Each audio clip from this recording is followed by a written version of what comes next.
সহজ লেসন তোমাদের সকলকে স্বাগত। আজকে আমরা পঞ্চম শ্রেণীর তৃতীয় পর্যায়ক্রমিক মূল্যায়ন 2024 সালের গণিত বিষয়ের একটি প্রশ্নপত্রের সম্পূর্ণ উত্তর সহ আলোচনা করব।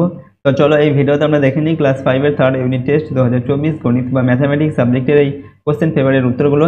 দেখো, ফাইনাল পরীক্ষায় তোমাদের 50 নম্বরের পরীক্ষা নেওয়া হবে এবং 1 ঘন্টা 30 মিনিট কিন্তু সময় দেওয়া থাকবে। ওকে, এই সমস্ত প্রশ্নগুলো দেখার আগে অবশ্যই চ্যানেলটিকে তোমরা সাবস্ক্রাইব করে রাখবে এবং ভিডিওটিতে লাইক করবে আর ভিডিওটি বন্ধু বান্ধবীর সঙ্গে শেয়ার করবে। এই সমস্ত প্রশ্নের পিডিএফ ফাইলগুলো আমাদের সহজ লেসন অ্যাপের মধ্যে দেওয়া থাকবে। অ্যাপের লিঙ্ক ডেসক্রিপশন বক্সে রয়েছে, সেখান থেকে তোমরা অ্যাপটিকে ডাউনলোড করে নেবে। ঠিক আছে, সেখানে তোমরা ভিডিওর পাশে কিন্তু পিডিএফগুলো পাবে। 1 নম্বর দেখে দেখো, নিম্নলিখিত প্রশ্নগুলির উত্তর দিতে বলা হচ্ছে এবং যে কোনো 10টি প্রশ্নের উত্তর লিখতে হবে। প্রশ্নের মানে 1 নম্বর করে। পরের দেখে 7-এর 10কে দশমিক ভগ্নাংশে পরিণত করো। ওকে, 7-এর 10 এটাকে দশমিক ভগ্নাংশে লিখতে হবে। তো 7 ভাগ 10 অর্থাৎ 7কে 10 দিয়ে ভাগ করতে হবে, আমাদের উত্তর হবে 0.7। ঠিক আছে, ভাগটা করে দেখে নেবে। এবার দেখো ক্ষয়ের দেখো 0.1 এবং 0.01 এর মধ্যে বৃহত্তম নির্ণয় করো। বৃহত্তমটি অর্থাৎ বড় কোনটা সেটা বের করতে হবে। বড় হচ্ছে আমাদের 0.1। দশমিকের পরে যদি আমরা সংখ্যা সমান করতে যাই একটা শূন্য দিয়ে, তাহলে এটা দশমিক উঠিয়ে দিলে 10 হবে, আর এটা দশমিক উঠিয়ে দিলে কি হবে 1 হবে। সুতরাং বড় হচ্ছে আমাদের এটা 0.1। এবার গয়ের দেখা 3-এর বর্গ যোগ 4-এর বর্গ সমান সমান কত এর বর্গ। তো 3-এর বর্গ মানে কত 9, আর 4-এর বর্গ মানে 4 4 16। তাহলে যদি 16 আর 9 যোগ করি আমাদের কত হয় 25। তো এই 25টা কার বর্গ সেটা আমাদের লিখতে হবে। 25টা কার বর্গ 5-এর বর্গ, 5 5 25 হয়। তার মানে লিখবো অতএব 3-এর বর্গ যোগ 4-এর বর্গ সমান সমান 5-এর বর্গ। ঘয়ের দাগে 3070.94 কে দশমিক স্থানীয় মানে বিস্তার করো। এটাকে স্থানীয় মানে লিখলে কি হবে, 3-এর পরে 3টে শূন্য হবে, 3000 হবে, যোগ এটা শূন্য আছে কিছু লেখার দরকার নেই, ধরো 7 তারপরে একটা শূন্য আছে, শূন্য হবে, যোগ এবার 9-এর নিচে 10 হবে, যোগ 4-এর নিচে হবে 100। দেখো উঙ্গর দাগে 3 7 8 9 0 এই অঙ্কগুলি দিয়ে 5 অঙ্কের ক্ষুদ্রতম সংখ্যা নির্ণয় করে। এগুলো দিয়ে একটা 5 অঙ্কের সব থেকে ছোট সংখ্যা নির্ণয় করতে হবে। সব থেকে ছোট এখানে কোনটা 0, কিন্তু 0 যদি আমরা আগে দিই তার কোনো দাম থাকবে না। ঠিক আছে, তাহলে আমরা দেবো কোনটা 3 আগে দেবো, তারপর দেবো 0, তারপর 7, তারপর 8, তারপর 9, অর্থাৎ আমাদের 5 অঙ্কের ক্ষুদ্রতম সংখ্যাটি হবে 3 0 7 8 9। ঠিক আছে, ছয়ের দেখে 16 সংখ্যাটির বর্গমূলের বর্গমূল কত। তো 16 সংখ্যাটির বর্গমূল কত, বর্গমূল হচ্ছে 4, 4 4 16, আবার 4-এর বর্গমূল কত 2। ঠিক আছে, 2 2 4, তাহলে 16 সংখ্যাটির বর্গমূলের বর্গমূল হবে 2। ছয়ের দেখে গোলক ও বৃত্তের পার্থক্য কি। তো গোলকের আয়তন থাকে কিন্তু বৃত্তের শুধুমাত্র ক্ষেত্রফল থাকে। ওকে, এবার পরিজ্ঞা দেখে লোক সংখ্যা ও সময়ের মধ্যে কি রূপ সম্পর্ক। তো লোক সংখ্যা ও সময়ের মধ্যে ব্যস্ত সম্পর্ক হয়। ঠিক আছে, ঝয়ের দাগে ত্রিভুজের 3টি কোণের সমষ্টি কত। ত্রিভুজের 3টি কোণের সমষ্টি 180 ডিগ্রি। এবার এবার দেখে একটি ত্রিভুজের সবচেয়ে কম কটি সূক্ষ্মকোণ থাকতে পারে। তো একটি ত্রিভুজের সবচেয়ে কম 2টি সূক্ষ্মকোণ থাকতে পারে। ঠিক আছে, সূক্ষ্মকোণ মানে হচ্ছে কি 90 ডিগ্রি থেকে কম। ছয়ের দাগে একটি প্রকৃত ভগ্নাংশ একটি অপ্রকৃত ভগ্নাংশের যোগফল সর্বদা কিরূপ ভগ্নাংশ হবে। উত্তর লিখবে একটি প্রকৃত ভগ্নাংশ ও একটি অপ্রকৃত ভগ্নাংশের যোগফল সর্বদা অপ্রকৃত ভগ্নাংশ হবে। ছয়ের দাগে একটি বর্গক্ষেত্রের বাহু 1 সেমি হলে তার ক্ষেত্রফল কত হবে। তো একটি বর্গক্ষেত্রের বাহু 1 সেমি হলে তার ক্ষেত্রফল হবে 1 বর্গ সেন্টিমিটার। ঠিক আছে, 1 কে 1 দিয়ে গুণ করলে 1 হবে। ঠিক আছে, তো 1 বর্গ সেন্টিমিটার হবে ক্ষেত্রফল। 2 নম্বর থেকে নিম্নলিখিত প্রশ্নগুলোর উত্তর দাও। যে কোনো 10টা লিখতে হবে। প্রশ্নের মান 2 করে 10 দুগুণে 20 নম্বর এখানে রয়েছে। কয়ের দেখা দেওয়া আছে যোগ করো 1-এর 4 যোগ 3-এর 4। এখানে দুটির দেখো লব হচ্ছে, হরগুলো কিন্তু 1, এটাও 4 এটাও 4। ঠিক আছে, সুতরাং আমাদের হরে 4টি 4 থাকবে আর ওপরে আমরা 3 আর 1 যোগ করতে হবে। সুতরাং কি হবে 3 আর 1 4 আর নিচে আছে 4, এই 4 4 কেটে গিয়ে সমান সমান 1, সুতরাং যোগফল হচ্ছে 1 হবে। ছয়ের দেখা 3 সেমি 6 সেমি 9 সেমি দৈর্ঘ্যের সরল রেখাংশ দ্বারা ত্রিভুজ অঙ্কন করা সম্ভব কি, যুক্তি দাও। তো দেখো 3 সেমি আর 6 সেমি আমাদের একটা সূত্র আছে কি না, ত্রিভুজের দুটি বাহুর যোগফল তৃতীয় বাহু অপেক্ষা বড় হয়। অর্থাৎ ত্রিভুজের দুটি বাহু যদি যোগ করে 3 আর 6 কত হয় 9 হয়, আর তৃতীয় বাহু কত 9। সুতরাং এই দুটি বাহুর যে যোগফল সেটা তৃতীয় বাহুর থেকে বড় হতে হবে, অর্থাৎ এটা 9-এর কিন্তু বেশি হতে হবে, 10 11 12 হতে হবে, তবেই আমরা ত্রিভুজ অঙ্কন করতে পারবো, নচেত ত্রিভুজ কিন্তু অঙ্কন হবে না। সুতরাং আমরা এখানে লিখবো 3 সেমি 6 সেমি 9 সেমি দৈর্ঘ্যের রেখাংশ দ্বারা ত্রিভুজ অঙ্কন করা সম্ভব নয়। ঠিক আছে, পরের প্রশ্ন গয়ের দাগে স্থানীয় মানে বিস্তার করো। এখানে দেওয়া আছে 4 7 5 3, এটাকে স্থানীয় মানে বিস্তার করলে কি পাবো, 4-এর পরে 3টে শূন্য হবে, যোগ 7-এর পরে 2টো শূন্য হবে, যোগ 5-এর পরে 1টা শূন্য হবে, যোগ 3 হবে। ঠিক আছে, এবার ঘয়ের দাগে একটি বৃত্তের বৃহত্তম জ্যা 12 সেমি হলে বৃত্তটির ব্যাসার্ধ কত হবে। তো একটি বৃত্তের বৃহত্তম জ্যা মানে সেটা হচ্ছে বৃত্তের ব্যাস। ঠিক আছে, তাহলে বৃত্তের ব্যাস যদি 12 সেমি হয় বৃত্তটির ব্যাসার্ধ হবে 6, 6 দুগুণে 12। উঙ্গর দাগে 2 পূর্ণ 5-এর 6 এই মিশ্র ভগ্নাংশটিকে সমতুল্য অপ্রকৃত ভগ্নাংশে পরিণত করো। তো কি করতে হবে, এটাকে পূর্ণ ভেঙে দিতে হবে। 6 দুগুণে 12 আর 5 17, 6 হয়। তো অপ্রকৃত ভগ্নাংশটি হবে 17/6। ছয়ের দাগে শঙ্কুর একটি বাস্তব উদাহরণ দাও। শঙ্কুর তল সংখ্যা কত? তো শঙ্কুর একটি বাস্তব উদাহরণ হলো গোলার চাল বা রাজমিস্ত্রির যে ওলং হয় সেগুলো, ঠিক আছে। আর শঙ্কুর তল সংখ্যা হচ্ছে দুটি, একটা বক্রতল, একটা হচ্ছে নিচের সমতল। ছয়ের দাগে একটি সমকোণী ত্রিভুজের একটি কোণ 40 ডিগ্রি হলে অপর দুটি কোণের মান কত? তো একটি সমকোণী ত্রিভুজের একটি কোণ যদি 40 ডিগ্রি হয়, তাহলে অপর দুটি কোণ হবে কোণের মান কত হবে? একটা হবে 90 ডিগ্রি, যেহেতু সমকোণী কোণ, সমকোণী ত্রিভুজ, তো তার সমকোণ মানে কত? 90 ডিগ্রি।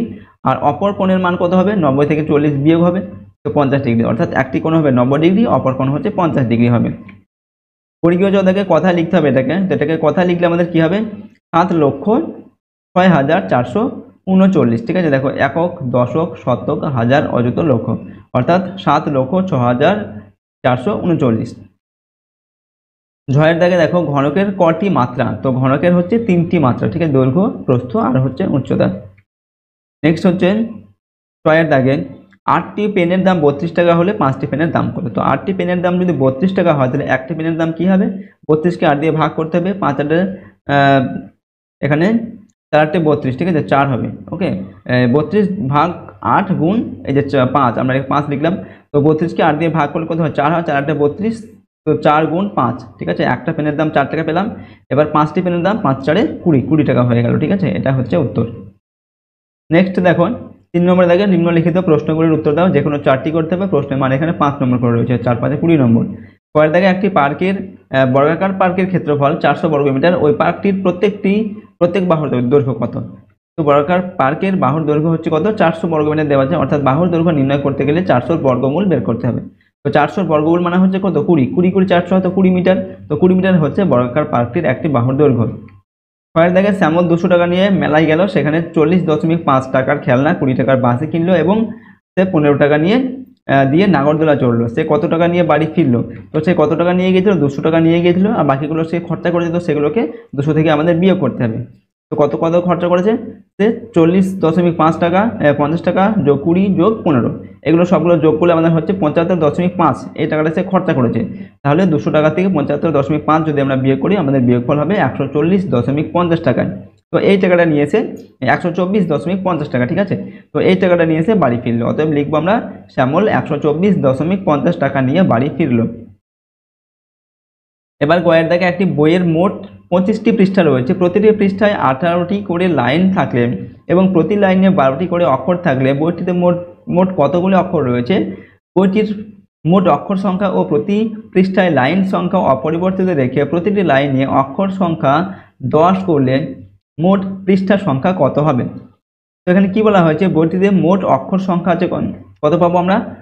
পৃষ্ঠা আছে 25টা, প্রতিটা পৃষ্ঠায় লাইন আছে 18টা, আর প্রতিটা লাইনে অক্ষর আছে 12টা। তাহলে সবগুলোকে গুণ করতে হবে, 25 গুণ 18 গুণ 12। তো এই সবগুলোকে গুণ করলে আমরা পাচ্ছি 5400টি, অর্থাৎ 5400টি বইটিতে মোট অক্ষর রয়েছে। এবার কি বলা হয়েছে না, বইটিতে অক্ষর সংখ্যা আর প্রতি পৃষ্ঠায় লাইন সংখ্যা অপরিবর্তিত রেখে প্রতি লাইনে 10টি করে আমরা কি করব? সংখ্যা রাখবো, ঠিক আছে, 10টি করে অক্ষর রাখবো। তাহলে পৃষ্ঠার সংখ্যা কত হবে? তো কি করব? লাইনে অক্ষর সংখ্যা 10 করলে প্রতি পৃষ্ঠায় শব্দ সংখ্যা হবে 18 গুণ 10, অর্থাৎ একটা পৃষ্ঠায় শব্দ সংখ্যা হবে 180টা, ঠিক আছে। আমাদের মোট শব্দ সংখ্যা হচ্ছে 5400টা। অতএব পৃষ্ঠার সংখ্যা কত হবে? 5400 থেকে আমরা 180 এটা বিয়োগ করব, ঠিক আছে। 180 ভাগ করব, ঠিক আছে। তো ভাগ করলে আমাদের হবে 30, ঠিক আছে। তো আমরা উত্তর লিখব প্রতি পৃষ্ঠা সংখ্যা হবে 30টা। এটা হচ্ছে আমাদের উত্তর। ঘয়ের দাগে 40 জন শ্রমিক গ্রামের একটি 8 কিলোমিটার দীর্ঘ রাস্তা তৈরি করতে সময় নেয় 12 দিন। রাস্তাটির দৈর্ঘ্য যদি 12 কিলোমিটার হতো এবং 6 দিনে তৈরি করতে হতো, তবে মোট কতজন শ্রমিকের প্রয়োজন হতো? তো এখানে বলা হয় যে শ্রমিক সংখ্যা কতজন? 40 জন শ্রমিক, ঠিক আছে। 40 জন শ্রমিক 8 কিলোমিটার রাস্তা তৈরি করতে পারে 12 দিনে। এবার বলা হচ্ছে 12 কিলোমিটার রাস্তা তৈরি করতে হবে 6 দিনে, তাহলে মোট কতজন শ্রমিকের প্রয়োজন হবে? ঠিক আছে, এটা আমরা কি করব? প্রথমে সম্পর্কটা বের করব। শ্রমিকের সংখ্যার সঙ্গে আমাদের সময়ের হচ্ছে ব্যস্ত সম্পর্ক, অর্থাৎ সময় যদি আমরা কমিয়ে দিই, তাহলে কিন্তু আমাদের শ্রমিকের বেশি প্রয়োজন হবে, ঠিক আছে। আর রাস্তার দৈর্ঘ্যের সঙ্গে শ্রমিক সংখ্যা সরল সম্পর্ক। রাস্তার দৈর্ঘ্য যদি বেশি হয় শ্রমিক সংখ্যা বেশি প্রয়োজন হবে, রাস্তার দৈর্ঘ্য কম হলে শ্রমিক সংখ্যা কম প্রয়োজন হবে। সুতরাং রাস্তার দৈর্ঘ্যের সঙ্গে শ্রমিকের হচ্ছে সরল সম্পর্ক।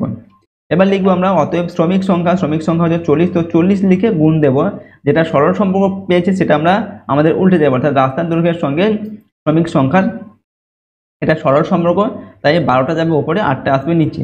আর সময়ের সঙ্গে শ্রমিক সংখ্যার ব্যস্ত সম্পর্ক, তাই 12টা উপরেই থাকবে, 6টা নিচে চলে আসবে। ঠিক আছে, এবার করবো আমরা কাটাকুটি করবো। ঠিক আছে, কাটাকুটি করলে আমাদের এখানে আসবে 120 জন। ঠিক আছে, এখানে এখানে 40কে আর 8কে 5 দিয়ে কাটবে, 5 8 40, আর এই 12কে 2 দিয়ে কাটবে, 6 2 12, তো এখানে হবে 5 গুণ 2 গুণ 12 হবে। ঠিক আছে, 12 2 24, ঠিক আছে, আর 5 24 হচ্ছে 120 জন। এটা হচ্ছে আমাদের উত্তর। ওকে, অর্থাৎ 120 জন শ্রমিকের প্রয়োজন হবে 6 দিনে এই কাজটা শেষ করতে হলে। ঠিক আছে, উপরটাকে দেখো, 8 সেমি ব্যাস বিশিষ্ট একটি বৃত্ত অঙ্কন করে তার কেন্দ্র, ব্যাস, ব্যাসার্ধ চিহ্নিত করো। তো 8 সেমি ব্যাস বিশিষ্ট একটা কি করতে হবে, বৃত্ত আঁকতে হবে। তো 8 সেমি যদি ব্যাস হয় তার ব্যাসার্ধ হবে 8/2 সমান সমান 4 সেমি হবে, অর্থাৎ 4 সেমি ব্যাসার্ধ নিয়ে তোমরা কি করবে, একটা কম্পাস দিয়ে এরকম একটা বৃত্ত আঁকবে। ঠিক আছে, 4 সেমি ব্যাসার্ধ নিয়ে। এবার এর ব্যাস হচ্ছে এটা। ঠিক আছে, কেন্দ্রগামী পরিধির এক প্রান্ত থেকে অপর প্রান্ত পর্যন্ত যে সরলরেখা সেটাকে বলা হয় ব্যাস, সেটাকে লিখবে ব্যাস। ঠিক আছে, এবং এটা হচ্ছে আমাদের ব্যাসার্ধ। ঠিক আছে, আর এটা হচ্ছে বৃত্তের কেন্দ্র, যেখানে কম্পাসটা বসিয়ে আমরা বৃত্তটা অঙ্কন করেছি সেটা হচ্ছে বৃত্তের কেন্দ্র, আর এটাকে বলা হয় বৃত্তের পরিধি। ঠিক আছে, বা বৃত্তচাপ। তো এরকম করে বৃত্তটিকে তোমাদের এঁকে দেখাতে হবে। ঠিক আছে, তো দেখো আজকের এই ভিডিওতে আমরা ক্লাস 5-এর তোমাদের 3rd ইউনিট টেস্ট বা ফাইনাল পরীক্ষার একটি কোশ্চেন পেপারের সম্পূর্ণ উত্তর সম্পর্কে আলোচনা করলাম। এই অঙ্কগুলো তোমরা কিন্তু ভালোভাবে প্র্যাকটিস করবে তোমাদের ফাইনাল পরীক্ষার জন্য। আর আমাদের চ্যানেল নতুন হয়ে থাকলে চ্যানেলটিকে সাবস্ক্রাইব করে রাখবে। ঠিক আছে, অবশ্যই ভিডিওটিতে লাইক করবে, ভিডিওটি বন্ধু বান্ধবের সঙ্গে শেয়ার করবে। আর এর প্রশ্নোত্তরের পিডিএফ ফাইল আমাদের অ্যাপের মধ্যে দেওয়া থাকবে, অ্যাপের লিঙ্ক ডেসক্রিপশন বক্সে রয়েছে, সেখান থেকে আপনি তোমরা ডাউনলোড করে নিতে পারো। তো চলো আজকের এই ভিডিওটিকে আমরা এখানেই শেষ করছি। সম্পূর্ণ ভিডিওটি দেখার জন্য অসংখ্য ধন্যবাদ।